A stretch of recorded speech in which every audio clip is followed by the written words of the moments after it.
113 के अंदर। अगेन इसमें भी क्वेश्चंस करोगे तो भी चल जाएगा, बट थोड़ा बहुत कंसेप्ट देख लो इसके अंदर, सुन लो क्या बोलता है। 113 फेयर वैल्यू मेजरमेंट, ठीक है, अपने पास है 15-20 मिनट और है अपने पास, आ जाओ। स्कोप में क्या बोलता है देख लो। सबसे पहले फेयर वैल्यू मेजरमेंट का मतलब क्या है। अब अपन इतने सारे इंडेक्स पढ़े, इतने सारे इंडेक्स में जहां जहां फेयर वैल्यू रिफर किया गया है, जहां जहां क्या रिफर किया है, फेयर वैल्यू रिफर किया गया है, तो जिधर जिधर फेयर वैल्यू रिफर किया गया है उसका फेयर वैल्यू कैसे निकालोगे, वो उसका गाइडेंस देगा आपको इंडेक्स 113, ध्यान रखना, ठीक है। अब कौन से फेयर वैल्यूज यहां कवर नहीं होते हैं, तो जो भी इंडेक्स 2 का एनआरवी है वो यहां कवर्ड नहीं है, 116 का जो फेयर वैल्यू है वो यहां कवर्ड नहीं है, 102 का फेयर वैल्यू यहां कवर्ड नहीं है, और 36 का जो वैल्यू इन यूज है वो भी यहां कवर्ड नहीं है। तो सर बचा क्या, अरे 16 का फेयर वैल्यू, 38 का फेयर वैल्यू है ना, 105 का एफवीएलसी टेस्ट का फेयर वैल्यू, 36 का एफवीएलसी टेस्ट का फेयर वैल्यू, वो सब यहां कवर्ड हो जाता है, बराबर। आगे फाइनेंशियल इंस्ट्रूमेंट्स में जो फेयर वैल्यू है वो सब यहां कवर्ड हो जाता है। आगे डेफिनेशन दिया हुआ है, what is the meaning of fair value. एक ही बात ध्यान रखो, फेयर वैल्यू सेलिंग प्राइस होती है, ठीक है, बेचने वाला दाम होता है फेयर वैल्यू। वो बोलते हैं price that would be received to sell an asset और pay to transfer liability between orderly transaction between market participant at the measurement date. जिस दिन का फेयर वैल्यू चाहिए, अगर उस दिन इस आइटम को बेचते तो कितना मिलता, उसको बोलते हैं सेलिंग प्राइस। अच्छा, नॉर्मली नए नवेले असेट के लिए जो डे वन का परचेज प्राइस है और डे वन का सेल प्राइस सेम ही होता है, लेकिन पुराने असेट में वो अलग हो जाता है, ध्यान रखना। तो वो बोलता है कभी कभी आपका इनिशियल रिकग्निशन पे fair value will be equal to TP, that is entry price and exit price same होगा, लेकिन कुछ कुछ केस में वो अलग होता है। कुछ केस में आपका डे वन का फेयर वैल्यू और टीपी सेम नहीं होता, उसके बारे में अपन 109 के अंदर बात करते हैं, ध्यान रखना। But anyways fair value is the exit price, ध्यान रखना, ठीक है। आगे फिर अब एक गाइडेंस दिया हुआ है, principal and most advantageous market. Suppose मेरे पास रिलायंस के शेयर्स है, अब रिलायंस के शेयर एनएससी पे भी ट्रेड होते हैं और बीएससी पे भी ट्रेड होते हैं, तो उस केस में मैं कौन से वाले मार्केट की वैल्यू को फेयर वैल्यू मानूंगा, बराबर। तो उसको बोलते हैं, उस केस में अपन देखेंगे सबसे पहला प्रेफरेंस दोगे आप प्रिंसिपल मार्केट को।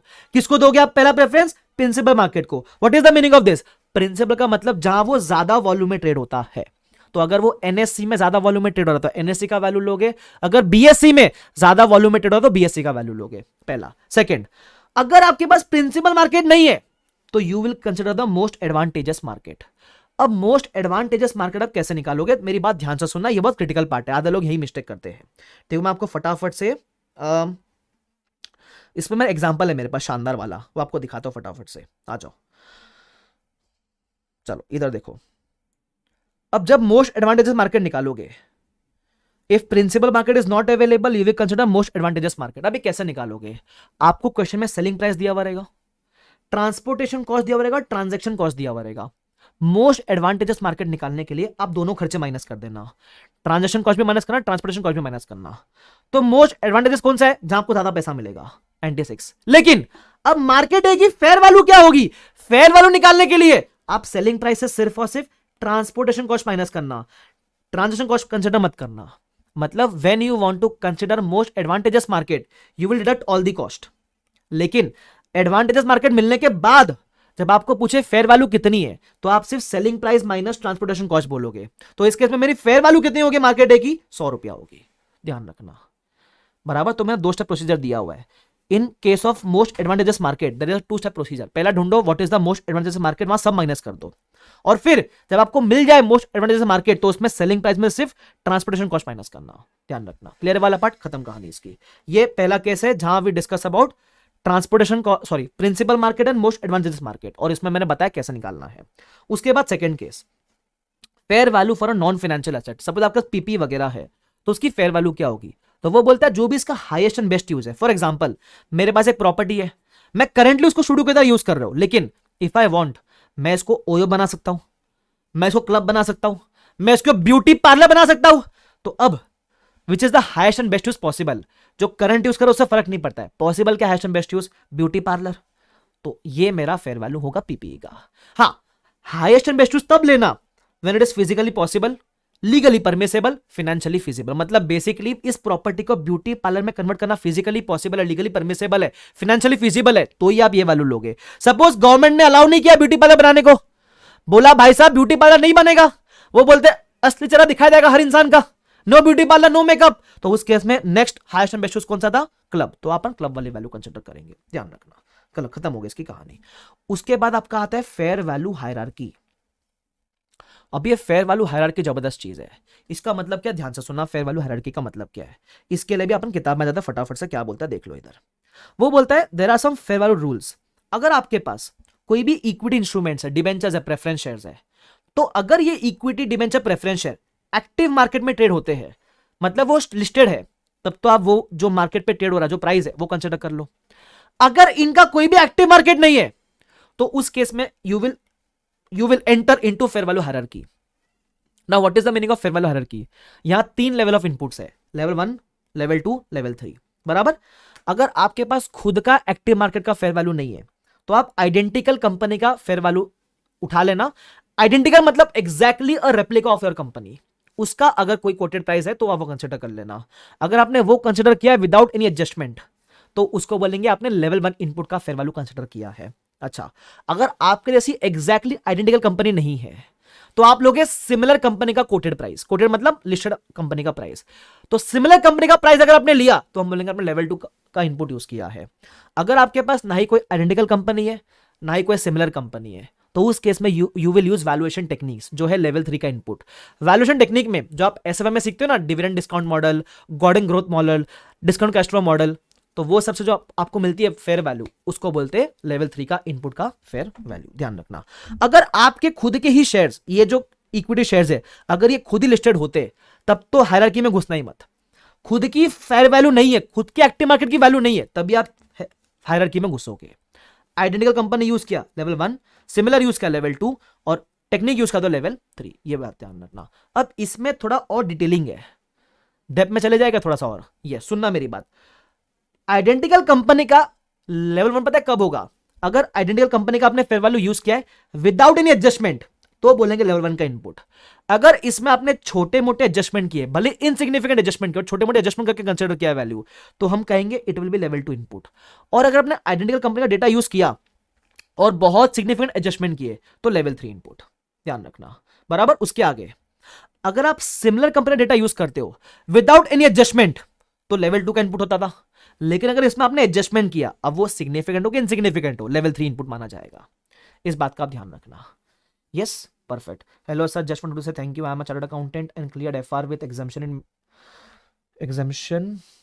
because of your helpful videos. This is the comment we are all making for next marathon. अच्छा जब बोलता है मैं मैनिफेस्ट कर रहा हूँ, वो बोलता है कि मैं May 23 में क्लियर करके और अगले मैराथन में आके कमेंट करूंगा। क्या बात है भाई साहब। चलो एनीवेज, अब आ जाओ, अब इसके कुछ क्वेश्चंस कर लेते हैं क्या। आ जाओ क्वेश्चंस करते फटाफट से इसके, जल्दी से आ जाओ जल्दी से। क्या शानदार तरीके से निपटा रहे अपन, मजा आ रहा है एकदम ही मेरे को। तो जो काम के क्वेश्चन है वो करते हैं इसके। अच्छा, इसके आधे क्वेश्चन तो है ना, मतलब अगर आप देखोगे ना तो इसके आधे से ज्यादा क्वेश्चन एसएफएम वाले हैं, मतलब वो कंसेप्ट से रिलेशन में ही नहीं, एसएफएम का टेक्निक यूज करने का है। सुन लो कैसे करने का है। सपोज इलस्ट्रेशन नंबर 4 है अपने पास, क्या बोलता है, अपने पास 5% इक्विटी शेयर्स है जो आपने 10 करोड़ में एक्वायर किए थे, बराबर। अब कंपनी क्या बोलता है, कंपनी प्रोसेस में है फिनेंशियल बनाने के। अब क्या हो गया, अपने को इस जो 5% शेयर्स है इसका आज का फेयर वैल्यू चाहिए, जो मेरे पास नहीं है। तो मैं क्या कर रहा हूं, मेरे पास कुछ डेटा दिया हुआ है कि है ना, किस ऐसे सिमिलर केस में किसी ने 20% एक्वायर किया था 60 CR में, और अपने को ये दिया हुआ है enterprise value divide by EBITDA, है ना, EV divide by EBITDA is equal to 8, है ना। और अपने को बोला एबिटा इज 40, तो आपको इससे एंटरप्राइज की वैल्यू मिल जाएगी। दैट इज अगर आप ये 40 है तो ये कितना हो जाएगा, तो मैं बोल दूं क्रॉस मल्टीप्लाई करोगे तो आपको आंसर आ जाएगा, है ना। सॉरी ये नहीं, ये 40 है, एबिटा 40 है, तो ईवी कितना हो जाएगा, तो आपका EV will be 8 into 40 that is equal to 320। अब इस ये तो पूरे कंपनी का वैल्यू हो गया, इसमें आपके पास कितना 5% है, तो आपका 5% कितना हो जाएगा, 320 into 5% 16।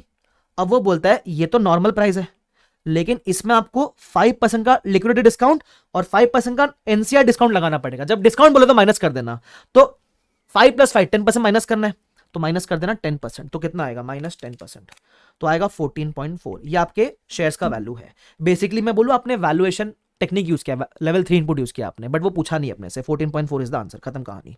फिर आएगा आपका इलस्ट्रेशन नंबर 5। ये भी मस्त क्वेश्चन, टाइम पास क्वेश्चन है। क्या बोलता है, ध्यान से सुनना। बोलता है 5 साल के कैश फ्लोज है, कैश फ्लोज दिखे नहीं के डिस्काउंट कर देना, और टर्मिनल वैल्यू दिया हुआ है। याद है कि आपका एसएफएम दिल धक हुआ कि एसएफएम सुनकर, हाँ आने वाला ना एफआर के बाद वो भी, हाँ। तो ये सब का आप डिस्काउंटिंग करोगे, क्या बोलता है 11% कैपिटल है, weighted average cost of capital 11% पे डिस्काउंट कर देना। टोटल डेट कितना है 1465, तो जो भी प्रेजेंट वैल्यू टोटल आएगी 1465 कर देना, माइनस डेट है इसलिए, और कैश का बैलेंस दिया हुआ है तो कैश सरप्लस है तो ऐड कर देना। इससे आपको पूरे कंपनी का वैल्यू मिल जाएगा। अपने को पर शेयर का वैल्यू पूछा है, वैल्यू पर शेयर, तो divide by number of shares कर देना, तो आपको मिलेगा वैल्यू पर शेयर। खत्म कहानी, सिंपल है वाला पार्ट। यस और नो? यस। आगे बढ़ जाए, चलो आगे बढ़ जाते हैं। फिर आता है ये वाला पार्ट, क्वेश्चन नंबर 6 तो सिमिलर है, रेसिक टाइम पास है। 7 भी इजी है, 7 नहीं इतना।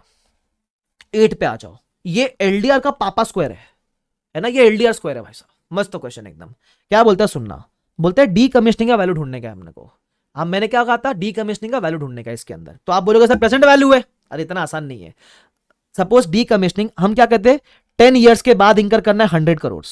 अब ये 100 करोड़ इंकर करना है कैसे मालूम पड़ा, तुम समझ रहे हो? तो ये 100 करोड़ निकालना सिखाएगा तुमको अब वो, इतनी होशियारी इसकी। तो कुछ नहीं करना है, जो भी क्वेश्चन में इंफॉर्मेशन दिया चुपचाप यूज करते हुए चलना उसको। मैं बता दो कैसे, सुन लो। बोलता है डी कमीशनिंग का वैल्यू चाहिए 10 साल के बाद इंकर करना है उसको, ठीक है। तो सपोज आपको मालूम पड़ा कि 10 ईयर्स के बाद 100 करोड़ इंकर करना है, बराबर। तो आपको उसकी आज की वैल्यू कैसे मिलेगी, डिस्काउंट कर देना फॉर 10 ईयर्स। बट वो सब सिखाऊंगा मैं कैसे करना है। क्या क्या बोला सुन लो। बोलता है कुछ लेबर कॉस्ट इंकर करना पड़ेगा। अब वो दिया हुआ है इतना इंकर करना पड़ेगा, प्रोबेबिलिटी 25%, इतना इसका प्रोबेबिलिटी 50%, इसका 25%। तो प्रोबेबिलिटी से मल्टीप्लाई करो आपको अमाउंट मिलेगा। चलो मैं आपको सिखाता हूं कैसे मिलेगा। इधर देखो मैंने सॉल्व किया हुआ है इसको आपके लिए, ये रहा। तो लेबर कॉस्ट वगैरह आपको मिला, ठीक है। उसके बाद और क्या बोला हुआ है, फिर बोलता है overhead cost is 80% of labour cost. तो बोलो ऐड ओवरहेड कॉस्ट, क्या है कितना है वो 80% लेबर का 80% ऐड करो। फिर क्या बोलता है, फिर बोलता है there is a profit markup 20%, तो ऐड कर, प्रॉफिट मार्कअप ऐड कर। तो मैंने बोला जितना भी टोटल कॉस्ट है उस पे प्रॉफिट मार्कअप लगा दे, लगा दिया। फिर आगे क्या बोलता है, आगे बोलता है ये सब एक्सक्लूडिंग इन्फ्लेशन है, अपने को इन्फ्लेशन भी लेना पड़ेगा, बराबर। तो इन्फ्लेशन कितना है अपने लिए, तो बोलता है मेरे ख्याल से estimate that premium 5% real cash flow monetary value में। तो अब कैसे करेंगे, ध्यान से मेरी बात सुनना।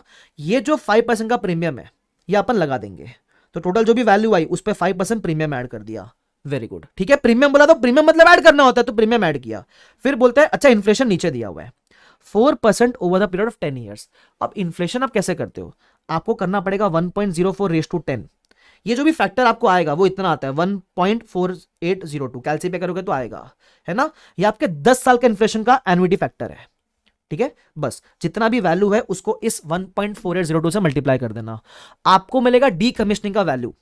बट जो डी कमीशनिंग का वैल्यू मिला वो 10 साल के बाद का वैल्यू मिला है आपको, बराबर। जैसे मैंने क्या बताया, डी कमीशनिंग का फेयर वैल्यू 10th ईयर के एंड पे इतना है, मेरे को आज का चाहिए, तो मैं इस वैल्यू को अगर 10 साल से डिस्काउंट कर दूंगा तो मुझे आज का वैल्यू मिल जाएगा ना। तो उसके लिए मुझे डिस्काउंटिंग फैक्टर चाहिए, उसका इंफॉर्मेशन दिया हुआ इधर, है ना। कि आपका वो आरएफ और आरएम दिया हुआ है, मेरे ख्याल से आप सीखते हो ना CAPM model, capital asset pricing model, उससे दिया हुआ है आपको, है ना। तो 5 + 3.5 दैट इज 8.5 का, तो 8.5 का डिस्काउंटिंग फैक्टर है। बस ये 10 साल के बाद की वैल्यू थी। 10 साल के बाद की वैल्यू कैसे मालूम पड़ा सर, अरे आपने 10 साल का इन्फ्लेशन ऐड किया ना इसके अंदर, 10 साल के बाद की वैल्यू मिली, डिस्काउंट करो इससे मिलेगा आज का present value of D commissioning, that's it. हाँ क्लियर, आगे बढ़ जाते हैं। ये क्वेश्चन हो गया। उसके बाद एक और शानदार क्वेश्चन, इलस्ट्रेशन नंबर 1। क्या बोलता है, ध्यान से सुनना। सबसे पहले बोलता है हमारे पास 2 मार्केट है, मुंबई मार्केट, कोलकाता मार्केट, ठीक है। अब वो बोलता है मुंबई मार्केट में आपको बेचोगे तो कितना मिलेगा, 290 मिलेगा, कोलकाता में 280 मिलेगा। अब पहले बोलता है मुंबई प्रिंसिपल मार्केट है तो फेयर वैल्यू क्या रहेगा, बोलता है fair value if Mumbai is the principal market. जब प्रिंसिपल मार्केट है तो डायरेक्टली प्रिंसिपल मार्केट की फेयर वैल्यू लेने का। फेयर वैल्यू के लिए फेयर वैल्यू और ट्रांसपोर्टेशन कॉस्ट ही माइनस करना, तो आपका जवाब कितना रहेगा 290 - 40, दैट इज सॉरी 40 नहीं, ट्रांसपोर्टेशन कॉस्ट 30, तो 260 रहेगा। वेरी गुड आंसर पिंकी, आगे बढ़े। यस। फिर बोलता है second case, what should be the fair value if none is the principal market. तो आपको निकालना पड़ेगा मोस्ट एडवांटेजेस मार्केट। अब आप वो कैसे निकालोगे, सारे खर्चे माइनस करो, 290 - 40 - 30 तो आएगा 220, और कोलकाता का सब माइनस करो, 280 - 20 - 30 आएगा 230। कौन सा एडवांटेजेस है, 230 वाला। लेकिन फेयर वैल्यू कितनी है, फेयर वैल्यू के लिए सिर्फ 280 और ट्रांसपोर्टेशन कॉस्ट 30 कंसिडर करोगे, that is 250 is the fair value. Simple, खत्म। फिर है ना कुछ एक्सपोर्ट का बात किया हुआ है केस नंबर बी में, है ना। केस नंबर बी में क्या बोलता है, बोलता है हम एक्सपोर्ट भी कर सकते हैं, लेकिन आप एक्सपोर्ट से 15% कर पाओगे, और एक्सपोर्ट महंगे में करोगे 280 में, तो मैं बोलूँ सबसे ज्यादा प्राइस तो यहीं मिलने वाला है, लेकिन आप सिर्फ 15% एक्सपोर्ट कर पाओगे। तो बोलता है क्या एक्सपोर्ट की वैल्यू को आप फेयर वैल्यू मान सकते हो क्या? मैं बोलूँ answer is no. Why? Export की जो मार्केट है वो आपकी प्रिंसिपल मार्केट नहीं हो सकती। क्यों? प्रिंसिपल मार्केट वो होती है जिधर आप मैक्सिमम वॉल्यूम में ट्रेडिंग करते हो। मैं बोलूं आपका मैक्सिमम वॉल्यूम तो डोमेस्टिक मार्केट में 85% हो रहा है, तो domestic market is your principal market. जो एक्सपोर्ट की वैल्यू वो नहीं लोगे बिकॉज ये हिंट है कि ये प्रिंसिपल मार्केट नहीं है। अब डोमेस्टिक में भी दो है ना सर, उसका डिस्कशन उन्होंने नहीं किया डोमेस्टिक में कौन सी वाली लेंगे। इन्होंने बोला डोमेस्टिक की लेंगे बस, एक्सपोर्ट की नहीं ले सकते। क्लियर है वाला पार्ट? खत्म, आगे बढ़ जाते हैं। यस, आगे बढ़ जाए, लेट्स प्रोसीड फर्दर। तो ये अपना इंडेस हो भाई साहब 113।